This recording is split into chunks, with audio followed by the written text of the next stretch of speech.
So you've got the Pocket 3, or maybe you've got the Action 4, or maybe you have both and you're trying to figure out how do they hold up when I travel.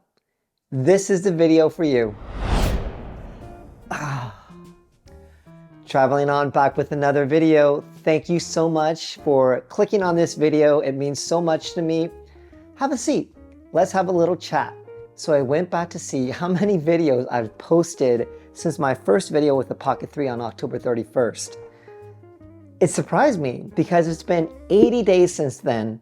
And in that span of 80 days, I have posted 38 videos. That's basically getting a video out almost every other day. So that was kind of crazy. So I feel like, I'm pretty well versed now with understanding the Pocket 3 with 38 videos and the Action 4, which, joined the family semi-recently.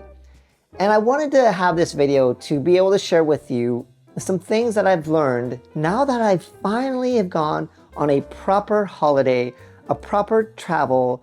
I went to Hong Kong, and then I went to Thailand, and now I'm here in Vietnam. So I got to travel on the airplane to 3 destinations. And so I feel like I've been able to gather some information about how these 2 cameras travel. So let's get into it. So I brainstormed a little bit and I came up with 4 categories. And these 4 categories pertain to both cameras, and I'll give each of these cameras a rating 1 through 10 with each 4 categories.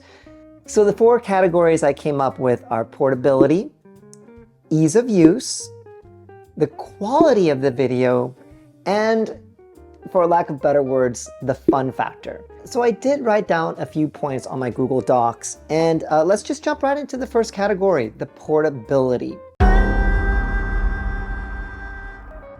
So let's talk about portability. As you can see, I've added some of my accessories. Some I actually added literally on this trip, but even with the accessories, it's a still pretty small footprint. And with the Pocket 3, you have the original, like this footprint, but to be honest with you, I actually don't use this very often. I'll either put it on the Ulanzi selfie stick that is currently being used on my Sony ZV-E10, or so something like this, because then you can really get a much wider angle, and you don't really have to utilize that wide-angled lens that, it kind of distorts it on the corners, and always kind of worried about it falling off. So yeah, I rarely utilize my wide-angled lens, but I like this, and I know it actually, it kind of negates the whole small form factor. But if you've been following me at all, if you've seen any of my other videos, I am not one to shy away from kind of looking ridiculous in public.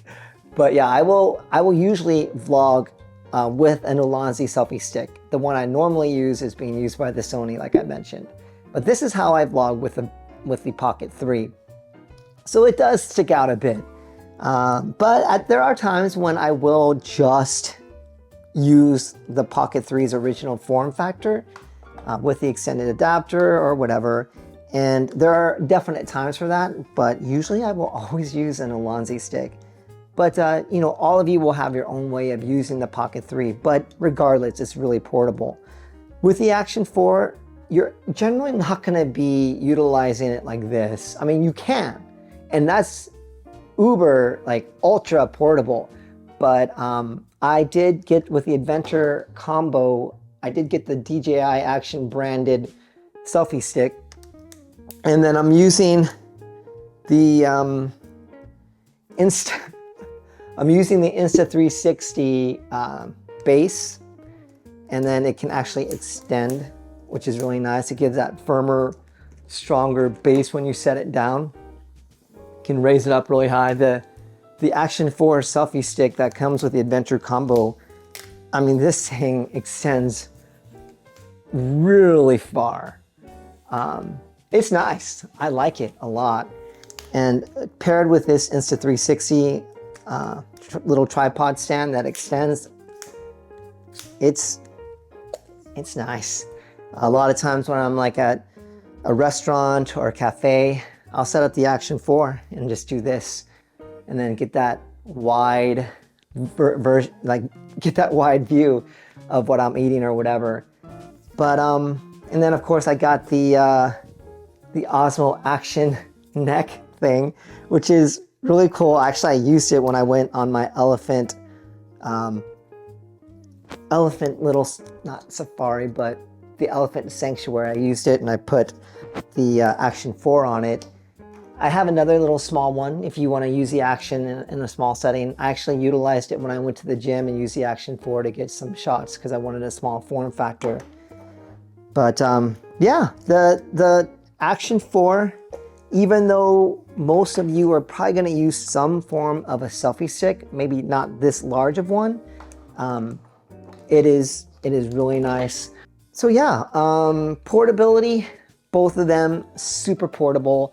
But if I were going to give a 1 through 10 rating between the Pocket 3 and the Action 4, I think we're going to give the Action 4 a 9 and the Pocket an 8. I'm not giving the Action 4 a 10 only because most of you are going to utilize the selfie stick, and this is the selfie stick that they provide. Even if you use a small one, most of you aren't going to use like this type of one, but I give the Action 4 a 9 only because you still have to bring a selfie stick in some form.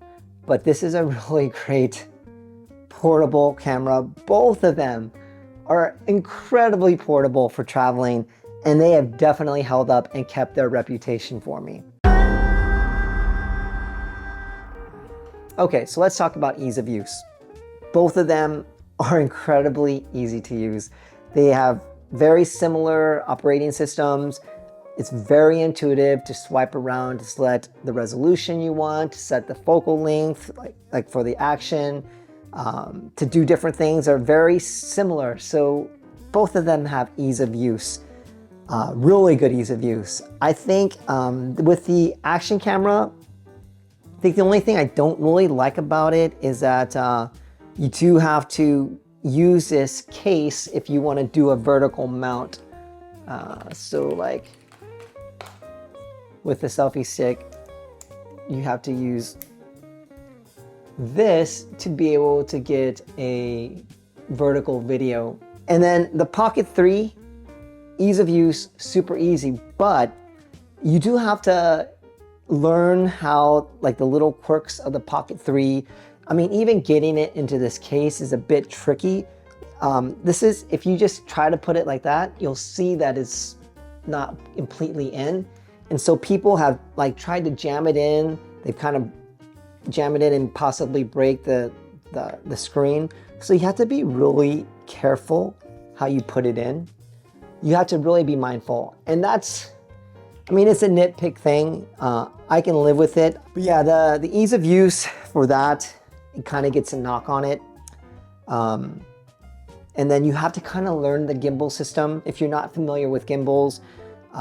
And then sometimes it can get a little confusing and you have to be mindful, like you can accidentally press the record button and not realize that the camera is on. If it's in your pocket, you could break the gimbal or all kinds of things. But I do have the like extended warranty plan, but I have the 2-year option. So that gives me peace of mind, but still the ease of use, I think ultimately it goes to the Action, only because like when I went out in Vietnam and did a vlog because it was raining outside. I'll probably post that vlog on Saturday, but yeah, I mean, it was so easy to use the Action. I didn't have to worry about the Pocket, and it's such a small form factor.